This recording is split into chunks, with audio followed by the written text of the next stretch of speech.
السلام علیکم ورحمۃ اللہ وبرکاتہ۔ کاروبار کے لیے قرآن مجید کی کوئی بھی صورت مختص کی جا سکتی ہے، لیکن مختص کا مطلب یہ نہیں ہے کہ آپ اس کو دین کی طرف منسوب کر دیں یا اللہ کے نبی کا فرمان کہہ دیں۔ نہیں، اس کے لیے دلیل چاہیے۔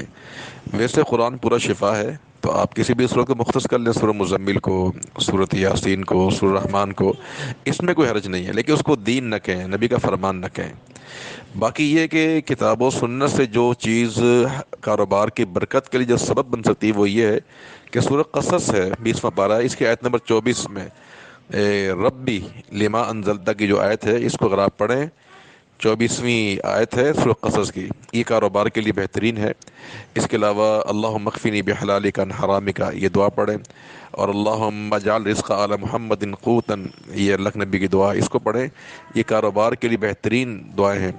اور اس کے لیے کتاب بھی ہے ڈاکٹر فضل الہی حافظ اللہ تعالیٰ کی، جو کہ علامہ احسان علی طیر کے بھائی ہیں، ان کی کتاب اس پر بڑی بہترین اذکار نافعہ کے نام سے، اس میں انہوں نے بہت سی اور بھی دعائیں ذکر کی ہیں۔ السلام علیکم۔